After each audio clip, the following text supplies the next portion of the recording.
আসসালামু আলাইকুম রহমতুল্লাহি ওবারাকাতু। প্রিয় দর্শক, আপনারা সকলেই জানেন বাংলাদেশের আলোচিত কয়েকজন বক্তা বাংলাদেশ থেকে ফিলিস্তিন গিয়েছেন।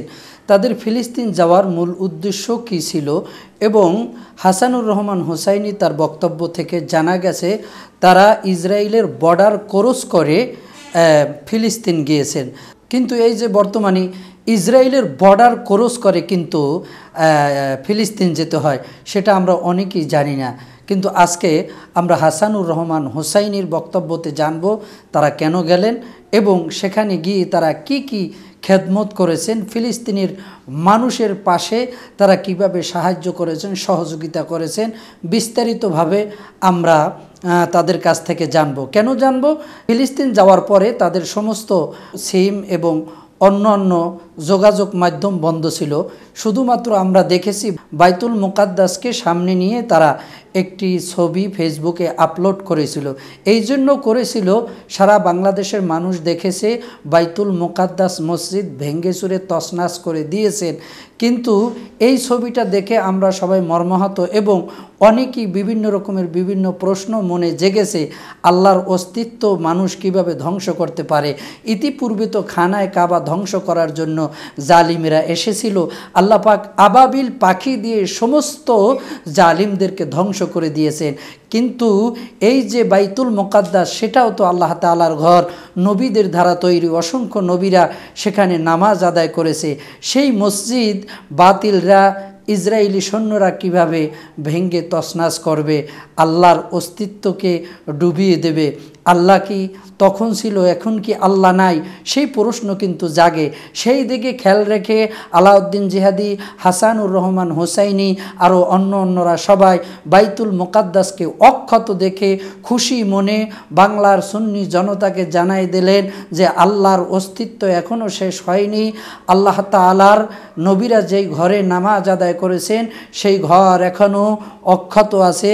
কোনো বাতিল শক্তি সেই ঘরকে ডুবাতে পারবে না, ভাঙতে পারবে না, নিচ্ছিন্ন করে দিতে পারবে না। এই জন্যই মূলত তারা সেই ছবিটি দিয়েছে। আসুন আমরা আলাউদ্দিন জিহাদি থেকে জেনেছি, হাসানুর রহমান হোসাইনির সাক্ষাৎকারে লাইভ ভিডিওর মধ্যে আমরা বিস্তারিত জানব ইনশাআল্লাহ। তারপরে মন্তব্য করবেন। আসসালামু আলাইকুম ওয়া রাহমাতুল্লাহি ওয়া বারাকাতুহু। ওয়ালাইকুম রহমতুল্লাহি ওয়া বারাকাতুহু। আলহামদুলিল্লাহ ওয়া শুকরুলিল্লাহ ওয়া সলাতু ওয়াস সালামু আলা রাসূলিল্লাহি আম্মা বা'দ। তারিখে আমরা ফিলিস্তিন যাওয়ার উদ্দেশ্যে মিশরের তাবা বর্ডার ক্রস করি। মিশরের তাবা বর্ডারের পর ফিলিস্তিন প্রবেশ মুখে যে বর্ডার কন্ট্রোল, এটা ইসরায়েলিদের হাতে। তো আমরা নিয়ম মোতাবেক আমরা যেহেতু ফিলিস্তিন যাব, সেহেতু আমরা মিশরের তাবা বর্ডার হয়ে আমরা ফিলিস্তিন প্রবেশ করি। তো এর মধ্যে মিশর তাবা বর্ডারের ভিতরে, যেমন বাইরের থেকে মুফতি আলাউদ্দিন জিহাদি ভাই তিনি একটা ছবি তুলে ফেসবুকে আপলোড করেছিলেন। এটা নিয়ে অনেকে সমালোচনা করছেন যে আমরা মিশরের থেকে ফিলিস্তিনের কথা বলছি। আর আমি আপনার ইমিগ্রেশনের একটা গেট পার হয়ে ভেতরে যাওয়ার পরেই আমি ভিতর থেকে একটা ছবি আমার আইডিতে, পার্সোনাল আইডিতে, মুফতি হাসানুর রহমান হোসাইন নকশবন্দি আইডিতে আমি ছবিটা পোস্ট করি, যেটা ছবির পিছনে লেখা ছিল ইজিপ্ট। তো এটা নিয়ে অনেকে অনেক মন্তব্য করছেন। আসলে আমরা তো বাংলাদেশের মানুষ, আমরা কারো সম্পর্কে মন্তব্য করার আগে চিন্তা করাটাকে প্রয়োজন মনে করি না, জরুরি মনে করি না, আর চিন্তা আমরা করি না কেন যেন। তবে আমাদের করা উচিত, কেমন চিন্তা করা উচিত। তো তারপর আমরা ইসরায়েলের বর্ডার ক্রস করে আমরা ফিলিস্তিন প্রবেশ করলাম। এখন ওই ইসরায়েলের বর্ডার ক্রস করার সময় বর্ডার ক্রস করার যে একটা পারমিট, ওই পারমিশন পেপারটা ফেসবুকে আমরা প্রচার করি। এক পর্যায়ে কমেন্টে কিছু লোকদের ডাউট ক্লিয়ার করার উদ্দেশ্যে, কারো প্রতি বিদ্বেষ নিয়ে নয়। কিন্তু দুঃখের বিষয় হলো এই বিষয়টাকেই পুঁজি করে আমাদেরকে একটা মহল কালার করে দিয়েছে, বা একটা মহল চরম সমালোচনার ঝড় তুলেছে। এটাও কেন সেটাও আমি আপনাদেরকে বলবো। তবে একটা জিনিস ভুলে গেলে চলবে না, যে ফিলিস্তিনে আমরা প্রবেশ করেছি, আল আকসা জিয়ারত করব। আমরা হেব্রনে ইব্রাহিম আলাইহিস সালাম সহকারে উল্লেখযোগ্য মাজারে মোবারকাগুলো জিয়ারত করব, জিয়ারতের স্থানগুলো জিয়ারত করব, এবং আপনার আরো কিছু জায়গা রয়েছে আমরা ওখানে জিয়ারত করব, এই উদ্দেশ্য ছিল। সেই উদ্দেশ্যে যেহেতু ইসরায়েলের বর্ডার ক্রস করা ছাড়া ওই ফিলিস্তিনে পৌঁছানো বা আল আকসায় পৌঁছানো কোনোভাবেই সম্ভব না। বর্ডার তো ক্রস করতেই হবে, যেহেতু আমরা বাই রোডে গিয়েছি, কেননা ওখানে যাওয়ার বিমান যোগের কোনো ব্যবস্থা এই মুহূর্তে আমার জানা মতে নেই। তো আমরা আল আকসাতে জিয়ারতে গেলাম। যখন ফিলিস্তিনে যখন প্রবেশ করলাম, আমাদেরকে টোটাল ফিলিস্তিনে কোনো সিম ব্যবহার করতে দেওয়া হয়নি। আমরা মিশরে প্রবেশ করার পরে সিম নিয়েছিলাম, আমরা কয়েকজনে সিম নিয়েছিলাম, কিন্তু ফিলিস্তিনে প্রবেশ করার পর আমাদেরকে কোনো সিম নেওয়ার জন্য পারমিশন দেওয়া হয়নি। পাসপোর্ট দিয়ে আমাদেরকে সিম দেওয়া হয় না। তখন আমরা ওই হোটেলের ওয়াইফাই ব্যবহার করতাম, বা গাড়িতে, ওই দেশের গাড়িতেও ওয়াইফাই আছে, সব দেশেই, আমাদের দেশে নাই আর কি। এমনি অন্যান্য মোটামুটি ট্যুরিস্টদের জন্য ট্যুরিস্ট গাড়িগুলোতে আপনার ওয়াইফাই থাকে। তো ওয়াইফাইয়ের মাধ্যমে আমরা ফেসবুকের মধ্যে দেখতে পাইলাম যে বাংলাদেশের মধ্যে ব্যাপক প্রচার হচ্ছে আল আকসা মসজিদের সোনালী গম্বুজ, যেটা আল আকসা বলে আমরা যেটাকে চিনি,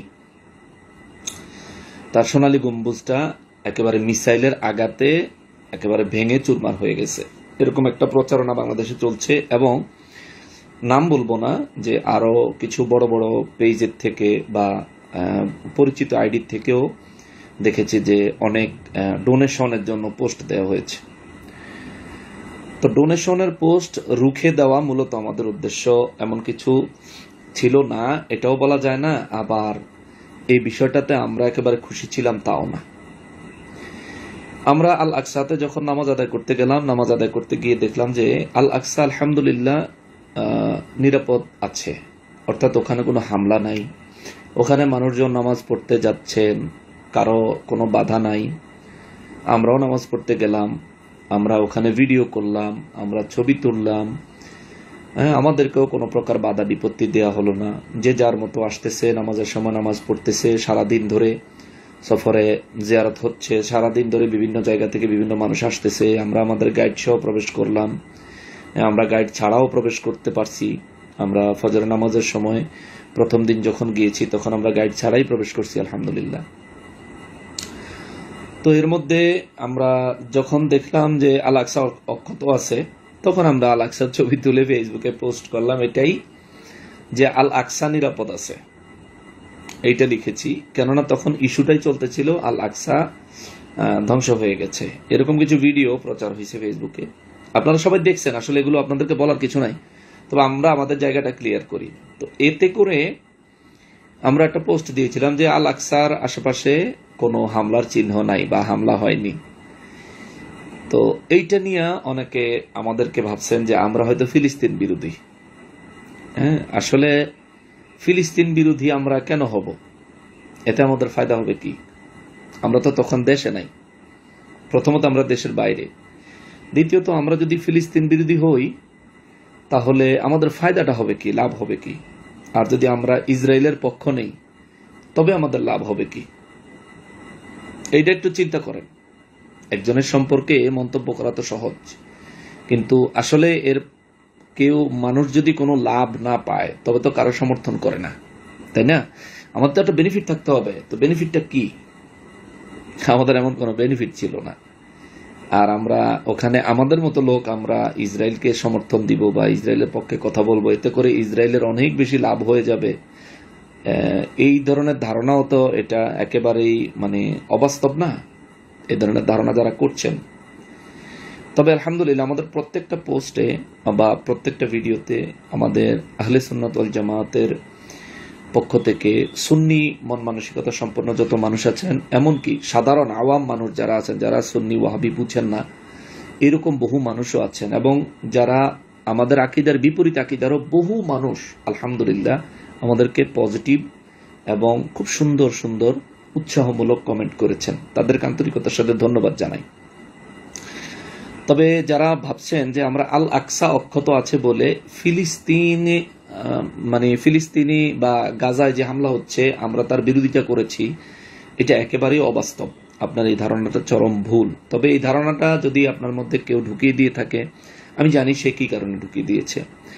আল আকসা ভেঙে গেছে এই কথা বলে যারা বাংলাদেশে সাধারণ মানুষের ইমোশনকে কাজে লাগিয়ে বাংলাদেশ থেকে মোটা অঙ্কের, বড় অঙ্কের টাকা পয়সা কালেকশন করে তারপর বিভিন্নভাবে মানুষকে ধোঁকা দেওয়ার চেষ্টা করছিল, তাদের বড় ধরনের ক্ষতি হয়েছে, যার কারণে তারা আমাদের বিরুদ্ধে চরমভাবে লেগেছে এবং আমাদের বিরোধিতা করেছে। অবশেষে ইস্যু একটা বানিয়েছে যে আমরা ইসরায়েলের বর্ডার দিয়ে গিয়েছি। ও ভাই, ইসরায়েলের বর্ডার দিয়ে যদি যাই তাতে ক্ষতি কি? আমার তো উদ্দেশ্য ইসরায়েল না, আমার উদ্দেশ্য হচ্ছে আল আকসা। আমি আল আকসায় যাওয়া হচ্ছে আমার জরুরি। এবার যদি এর চাইতে আরো জঘন্য কোনো দেশের, আরো জঘন্য কোনো জাতির উপর দিয়ে পার হয়ে আমাকে যেতে হয়, আমার তো অসুবিধা নাই, আমি যাবো ইনশাল্লাহ। কেননা আল আকসা তো আমাদের, আল আকসা আমাদের। যদি আল আকসা থেকে গাজায় যাওয়ার মানে 1% সুযোগ সুবিধা থাকতো, যদি 1% সুযোগ থাকতো গাজায় সরাসরি যুদ্ধ স্পটে উপস্থিত হওয়ার, তাহলে আমরা সেটা চেষ্টা করতাম। আমরা আমাদের জায়গা থেকে চেষ্টা করেছি। কিন্তু গাজাবাসী যারা আপনার আল আকসার আশেপাশে অর্থাৎ জেরুজালেমে যারা চাকরি করেন, কাজ করেন, কিংবা জেরুজালেমে যারা সাহায্যের জন্য পথে পথে দাঁড়া দাঁড়িয়ে ঘুরে বেড়াচ্ছে, ওইসব মানুষের কাছে আমরা গাজা সম্পর্কে যথেষ্ট জানার চেষ্টা করেছি। তাদের কাছে জানতে পেরেছি এমন, তারা বলছে আমরা গাজাবাসী, আমরা ফিলিস্তিনি, আমরাই আমাদের জন্মভূমিতে প্রবেশ করতে পারছি না। যারা বাইরে আছি ভিতরে যেতে পারছি না, যারা ভিতরে আছে তাদেরকে বাইরে আসতে দেওয়া হচ্ছে না। পরিস্থিতি এতটাই নাজুক, এমনকি গাজাবাসীদেরকে সহায়তা করতেও যদি কেউ দেখে বা ওই ইসরায়েলিরা যদি, ইসরায়েলি সৈন্যরা কেউ দেখে, তাহলে এর দ্বারা বড় ধরনের ক্ষতির সম্মুখীন হতে হয়। এমন একটা বিষয় আমরা জানতে পেরেছি যে সিঙ্গাপুরের একটা ট্যুরিস্ট দল যারা গাজাবাসীদেরকে, বাচ্চাদেরকে কিছু বিস্কিট দিচ্ছিল এবং কিছু ডলার দিয়ে সাহায্য করছিল। এটা ইসরায়েলি পুলিশদের নজরে আসে। আসার পর ওনাদেরকে ওইখান থেকেই ওনাদেরকে নাকি হোটেলেও যেতে দেয়নি। এই কথাটা আমরা আমাদের গাইডের কাছ থেকে জেনেছি।